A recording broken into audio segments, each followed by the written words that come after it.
Hi, everybody, and welcome into NFL Live. Look at this group. I'm Hannah Storm alongside Marcus Spears, Tim Hasselbeck, Jeff Darlington. Woo, how lucky am I? All right, let's go. We're starting with some of the biggest contract questions hanging over the league right now. Still no deal for Brock Purdy in San Francisco. But there is reason for hope, according to General Manager John Lynch. I can tell you, we've made it a practice not to talk about negotiations, and that goes way back to when I was playing. I felt like that was my business, and I didn't want the world knowing it. So I've always been very sensitive to that. Yeah. But what I can tell you is we're having really good, positive discussions. When it gets done, I'm not sure. Hope sooner rather than later, but hope is not a strategy. So we're making progress. We've had good discussions. Jeff, it's been a hot minute. Where are we with this situation? The company line, and perhaps rightfully so, from John Lynch all along. He knows that some of his contract negotiations in the past with other players have gone a little sideways, maybe just in terms of how long they took to get done. This time around, he wants this to get done sooner. A lot of times we don't see these big quarterback discussions get done until midsummer. I actually anticipate this getting done sooner. If they could get it finished by the end of May, when OTAs really kick into gear, that would be obviously very ideal. And Jeff, it doesn't seem like they're not aligned in terms of what the value is. It seems like the Niners know that they're going to have to pay him a whole bunch of money. He's been the best bargain in the NFL for the last 3 years probably. And so I think when you look at it, and some people, are going to, maybe shudder a little bit when they hear it. Look, Brock Purdy's going to be making over $50 million a year. That's just going to happen. He's going to deserve it. I think the Niners know it. I think Purdy knows it. And ultimately, I think we end up, somewhere in that range. Yeah, there have been 11 contracts worth an average of at least $50 million a year in NFL history, and all of them are quarterbacks. Meanwhile, to Dallas, the big question is Micah Parsons and a potential long-term deal there. So what do we know there, Jeff?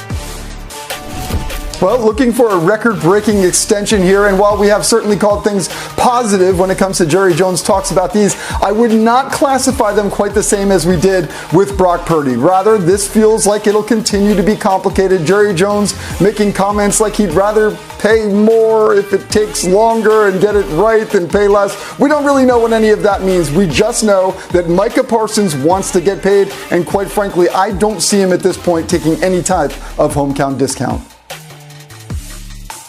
Yeah, Jeff, I agree. It's complicated just because they want to wait and string it along so we talk about it every day. But it's really not complicated in the grand scheme of things. They're going to make Micah Parsons the highest paid defensive player in the league. They're going to have to redo some of these contracts that they have on the books. People will get money up front. But in order for 11 to get what he wants, he's going to have to be the highest paid defender in the league.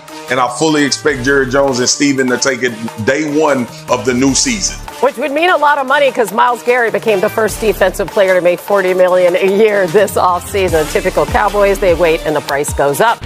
All right, the Steelers say they're comfortable with Mason Rudolph, but what about the Aaron Rodgers of it all, Jeff? What the heck? What's going on? Well, you know what? Another offseason, and here we are talking about a 49ers player, a Cowboys player, and Aaron Rodgers and what he will do in the offseason. Now, it still remains potentially hopeful that he will wind up playing with the Steelers.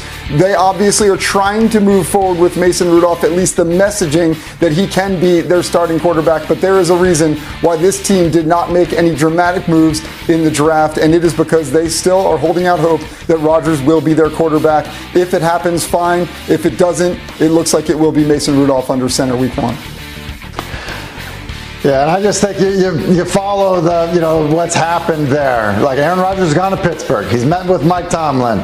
He's put cleats on and decided to throw routes to DK Metcalf. Like typically guys that are older than 40 years old don't put cleats on and go throw to receivers that are active in the NFL. Like I have full anticipation that Aaron Rodgers ends up in Pittsburgh because I think he still wants to play. And he's also Pittsburgh's best option at the position at this point.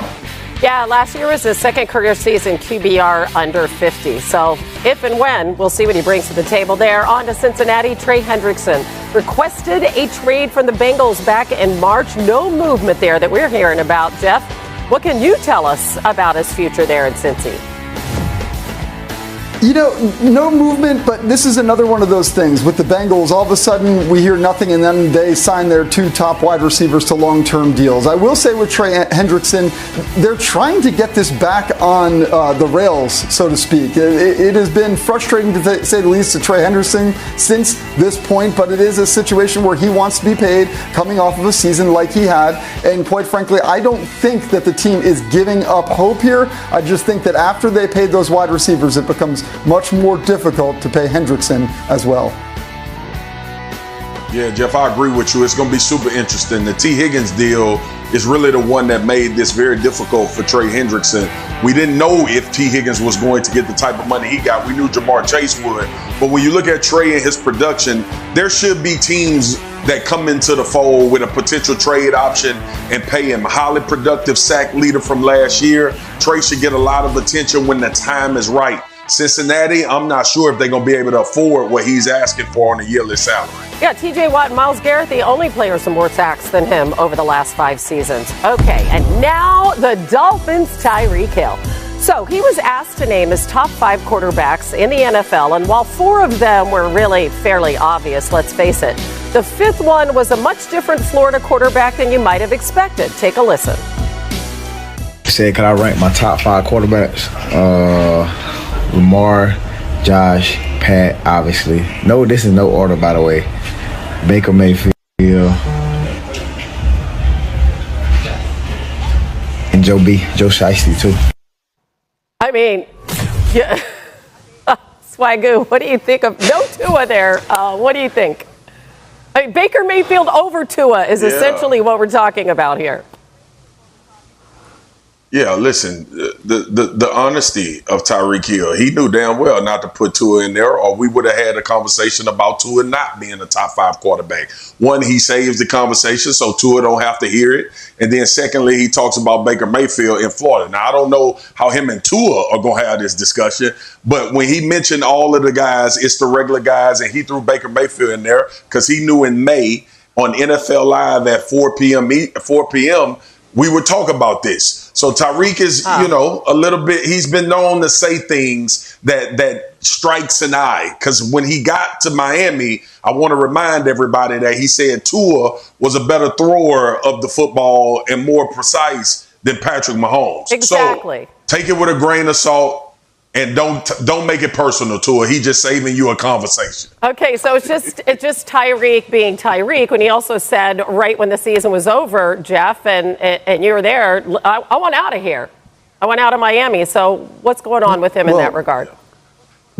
Tyreek being Tyreek is getting a little bit tiresome, I think, to some people. Now, I'm not saying that we should make a huge deal out of this. I was sort of waiting for the caveat of, well, no, I'm not going to include my own quarterback here. I didn't hear it. Maybe it was suggested in some capacity elsewhere, but this is another situation where I think that this team wants to get rid of distractions, and they want Tyreek Hill to be the teammate that he was when he talked glowingly about Tua and the comparison that you just made, that he made to Patrick Mahomes, where people sort of raised their eyebrows and said, there's no way you actually mean that. And now we want to look at him and say essentially, there's no way you actually mean this. Listen, if Tyreek Hill does want out of Miami, as suggested earlier this season, which he then walked back, he is doing himself no favors, because all that he's doing is sending messages to potential suitors that this is how he's going to act at some point in time when he plays for them. I will say the Dolphins still believe he is incredibly talented and warrants the type of respect that they give him. But man, it's got to get tiresome at some point. Yeah, listen, Tyreek Hill's an amazing receiver, and there have been a lot of amazing receivers that have become headaches. Like, that's what's happened. And look, it's been going on for decades, so it's really nothing new. And I think Marcus's assessment, of the situation in terms of, look, anytime a star player talks, it generates a conversation. So he's in it, he's in the top 5. We're talking, is he really? And you're defending it. If he's not, then you're talking about that. Is Joe Flacco elite because he answered in a conversation whether he thinks he's an elite quarterback? I think the moral of the story kind of on it with these is, the more outlandish things guys say, the more they do get tuned out. Like that does happen. The other thing is that, look, when you're a player, you can't talk the same as if you do when you're an analyst or a former player. You can't, because you're in a locker room and what you say like has ramifications that quite honestly it doesn't when you don't work for that organization and you work for ESPN. So that's the reality of how it works. Yeah. Look, Tim, I love that fact because I like when we going through the season and we talk to fans and I always had a conversation. I have no allegiance to your team. I'm looking and watching and telling the truth about it. To your point, it's different when a player from the team says it because you have an allegiance and there is a respectability that lies within that locker room when you play with guys that are next to you to talk about them. And if you don't have nothing good to say, don't say anything at all. And please remove Baker Mayfield from that and put Jalen Hurts in there. Yeah, I mean, that's the other thing. I mean, you don't just you replace him with Baker Mayfield. Okay, playing right down the road. Okay, thanks, guys. That was a lot of fun. On we go to things.